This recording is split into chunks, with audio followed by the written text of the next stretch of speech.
Hi అండి అందరికీ welcome back to my channel crazy sisters. ఈరోజు నేను ఒక్క బ్యాటర్తో 4 బ్రేక్ఫాస్ట్లు ఎలా చేయాలో చూపిస్తాను, అది కూడా సింపుల్ వేలో. ఎలా చేయాలో చూసేద్దామా మరి, రండి. ఇది నేను ముందు రోజు నానబెట్టుకున్న బ్యాటర్ అండి. నెక్స్ట్ డే చూపిస్తున్న ఫర్మెంటేషన్ చూడండి ఎంత బాగా అయిందో.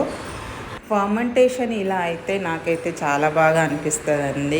ఎందుకంటే పిండి ఫర్మెంటేషన్ని బట్టి కూడా మనకి బ్రేక్ఫాస్ట్ అనేది టేస్ట్ ఉంటుంది కదా, అది కూడా వన్ ఆఫ్ ది పార్టే. కాబట్టి నాకు మంచిగా ఫర్మెంటేషన్ అయిన పిండితో ఎలా చేసినా బాగుంటుంది అన్న ఫీల్ కూడా ఉంటుంది.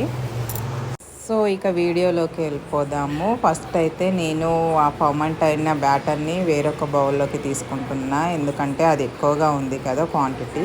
సో నేను నాకు సరిపడా పిండి అనేది వేరే బౌల్లోకి తీసుకుని దాంట్లో సాల్ట్ అనేది యాడ్ చేసుకొని బాగా మిక్స్ చేసుకుంటున్నాను. సో ఏంటంటే ఈ ఫర్మెంటేషన్ కోసం నేను ముందు రోజు రైస్ని కానీ పప్పుని కానీ ఎంతెంత క్వాంటిటీ తీసుకున్నానో వీడియో ఇండి వరకు అయితే ఎక్కడో ఒక చోట చెప్తానండి, చూడండి.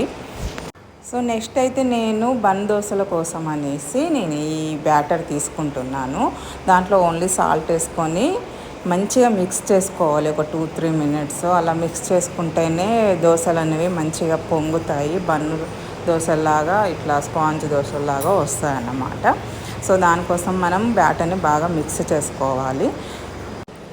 ఎలాంటి బేకింగ్ సోడా, బేకింగ్ పౌడర్లు అనేటివి యాడ్ చేయని అవసరమే లేదు. మనకి పిండి మంచిగా ఫర్మెంట్ అయింది కాబట్టి దాన్ని ఇంకా మనం వేసుకునే ముందు కొంచెం ఒక 3-4 మినిట్స్ బాగా మిక్స్ చేసుకుంటే సరిపోతుంది. మంచిగా బన్ దోశలాగా వచ్చేస్తాయి, అవే మంచిగా కుక్ అయిపోతాయి అన్నమాట. సో నేను ఆల్రెడీ స్టవ్ మీద తవా అనేది పెట్టుకున్నాను, ఫ్లేమ్ కూడా చెక్ చేసుకుంటున్నాను. హై ఫ్లేమ్లో మాత్రమే చేసుకుంటే బాగా వస్తాయి అన్నమాట ఇవి. సో నేను మీ పిండిగా మంచిగా మిక్స్ చేసుకొని తవ మీద ఎలాంటి ఆయిల్ వేయకుండా ఈ బన్ దోశలు అనేవి ప్రిపేర్ చేసుకుంటాను. నేను మధ్యలో నవ్వాను, దానికి రీజన్ మా కెమెరా గర్ల్ అనేది నన్ను నవ్విస్తుంది. సో అది ఏం మీరు పట్టించుకోకండి. సో నేను ఎట్ ఏ టైం 4 దోశలు వేస్తాను అని చెప్తున్నాను మీకు. నేను ఈ తవ మీద ఆయిల్, వాటర్ అలాంటివి ఏం వేయను, డైరెక్ట్ వేసేసుకుంటా. సో కొంచెం అలా తిప్పేస్తే సరిపోతుంది. వేసుకొని ఒక్కసారి వేసిస్తే ఒక్కరికి సరిపోతాయండి, ఇక చాలు, మళ్ళీ అడగరు. మనకు టైం సేవ్ అవుతుంది అండ్ పిల్లలకి సరిపడే వేసినట్టు ఉంటుందన్నమాట. అవి వేసిన తర్వాత వాటిపైన కొంచెం ఆయిల్ అనేది అప్లై చేసుకోవాలి, ఎందుకంటే నేను ఫస్ట్ టైం ఆయిల్ వేయలేదు. తర్వాత రెండో సైడ్ కూడా టర్న్ చేసుకుంటే మంచిగా ఎర్రగా కాలి ఫ్లఫీగా ఉబ్బుతాయి. మీరు ఫోటో కూడా చూడొచ్చు, నేను పైన యాడ్ చేస్తాను. సో దాని తర్వాత సర్వ్ ప్లేట్లోకి తీసుకోవడం అంతే. శ్రీ ఏమో పేపర్ దోశలాగా వేసేయమన్నాడు కాబట్టి నేను అదే బ్యాటర్లో నేను కొద్దిగా వాటర్ యాడ్ చేసి హాఫ్ గరిటెడ్ మాత్రమే పిండి తీసుకొని ఇలా పేపర్ దోశలాగా వేసిస్తున్నాను అన్నమాట, పల్చగా. అప్పుడు పల్చగా వస్తాయి. సో దాన్ని మీరు పిక్లో కూడా చూడొచ్చు ఎలా వచ్చింది అనేది ఆ దోశ. సో రెండో వైపు కూడా కాలని అవసరం లేదు, అది డైరెక్ట్ సర్వ్ చేసుకుంటే సరిపోతుంది. అంటే వేరే సపరేట్గా పేపర్ దోశ అంటే ఎలా అని ఏం టెన్షన్ అవసరమే లేదు, ఇలా చేసుకుంటే సరిపోద్ది. నేను నెక్స్ట్ పొంగడాల కోసం అనేసి ఆ ఇంగ్రీడియంట్స్ అనేది నేను చెప్తున్నాను. కొత్తిమీర, కరివేపాకు అండ్ ఉల్లిగడ్డ, పచ్చిమిర్చి అనేవి తీసుకున్నానని చెప్తున్నాను. వాటిని తీసుకొని సన్నగా తరగాలి. తరిగిన తర్వాత వాటిని బ్యాటర్ ఉంటుంది కదండి, ఆ బ్యాటర్లోనే మనము యాడ్ చేసుకోవాలి. అండ్ దాంట్లోనే కొంచెం జీలకర్ర కూడా యాడ్ చేసుకోండి, బాగుంటుంది. నేను ఈ పొంగడాలలో చాలామంది క్యారెట్ అవి ఇవన్నీ వేస్తారు కదా, నాకెందుకు అవన్నీ నచ్చవండి. సో నేను ఇవొక్కటే మాత్రమే వేస్తాను, అల్లం కూడా ఏం వేయను. అవన్నీ వేస్తే టేస్ట్ అనేది వేరేలా అయిపోతుంది అనిపిస్తుంది నాకు. మాకైతే ఇలానే అలవాటు కాబట్టి నేను అవేం యాడ్ చేయను. ఓన్లీ 4 ఇంగ్రీడియంట్స్ మాత్రమే యాడ్ చేస్తాను. పొంగడాల ప్యాన్ అనేది పెట్టుకున్నాను అనమాట. పెట్టుకొని దాంట్లో ఆయిల్ వేసుకొని ఉన్నాను అన్నిట్లలో.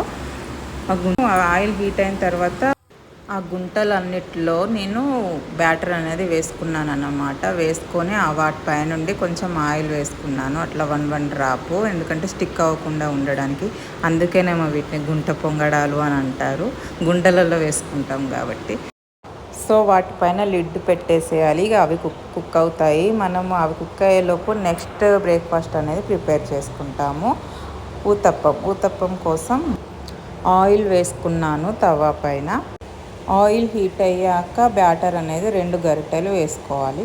కొంతమంది ఊతప్పంలో టమాటాలు, క్యారెట్ ఇలాంటివన్నీ వేసుకుంటారండి. ఇష్టం ఉన్న వాళ్ళు వేసుకోవచ్చు. నేను మాత్రం పొంగడాలకు ఏదైతే బ్యాటర్ ప్రిపేర్ చేసుకుంటానో ఇంగ్రీడియంట్స్, అవే ఇంగ్రీడియంట్స్ తోటి ఊతప్పం వేస్తాను. తవా మీద మనం ఇప్పుడు 2 గరిటెల పిండి అయితే వేసుకుందామండి. పిండి వేసుకున్న తర్వాత ఆ పిండిని కొంచెం అటు ఇటు అంటే సరిపోతుంది. ఎందుకంటే ఊతప్పాలు అనేవి మందంగానే ఉంటాయి కాబట్టి మనం వెడల్పుగా చేసుకొని అవసరం లేదు.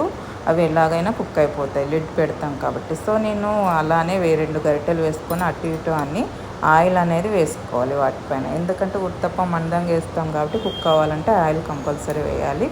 ఆయిల్ వేసిన తర్వాత లిడ్ పెట్టుకోవాలి. లిడ్ పెట్టుకొని ఒక 1-2 మినిట్స్ కుక్ అయితే సరిపోతుంది. సో ఈ లోపు నేను లిడ్ పెట్టుకున్న తర్వాత పొంగడాలను వన్ సైడ్ కుక్ అయ్యాయి అని అనిపించింది. సో నెక్స్ట్ సైడ్ తిప్పుతున్నాను. అన్నింటినీ మంచిగా నెక్స్ట్ సైడ్ తిప్పేసుకుంటే సరిపోతుంది. కుక్ అయిందని ఎలా తెలియాలంటే వన్ సైడ్ స్పూన్ పెట్టి ఇలా అంటేనే పైకి లేస్తాయండి. ఒకవేళ లేవలేదు అని అంటే ముద్దగా తగిలినాయి అనిపిస్తే ఇంకా కొంచెం కుక్ చేయండి లిడ్ పెట్టుకొని. సో నేను వాటన్నింటినీ చక్కగా రెండో వైపు టర్న్ చేసుకున్నానండి. చూడండి ఎంత మంచిగా రెడ్గా కలర్ వచ్చాయో. సో వీటిని నేను రెండో వైపు టర్న్ చేసుకున్నాను. ఆలోపు ఊతప్పం కూడా కుక్ అయిపోయింది. అయిన తర్వాత రెండో వైపుకి నేను ఊతప్పాన్ని రెండో వైపు టర్న్ చేసుకొని మళ్ళీ లిడ్ పెట్టుకున్నాను. లిడ్ పెట్టుకున్న తర్వాత ఒక 1 మినిట్ కుక్ చేసిన తర్వాత సర్వింగ్ ప్లేట్లోకి తీసుకుంటే సరిపోతుంది. మీకు పిక్ కూడా యాడ్ చేశాను, ఎంత బాగా వచ్చిందో మీరే చూడొచ్చు. తర్వాత నేను పొంగడాలను చెక్ చేస్తున్నానండి. సో అవి కుక్ అయినాయి. వాటిని కూడా సర్వింగ్ ప్లేట్లోకి తీసేసుకున్నానండి. ఈ 4 బ్రేక్ఫాస్ట్లు అయితే చాలా బాగున్నాయండి. టేస్ట్లో పిక్స్ పెట్టాను, మీరే చూడండి. అండ్ వీడియోలో కూడా చూసారు కదా. ఇవండి ఈరోజు బ్రేక్ఫాస్ట్ వీడియోస్. ఇవన్నీ మీకు నచ్చినట్లయితే లైక్ చేయండి, షేర్ చేయండి, ఎంకరేజ్ చేయండి. Thank you so much.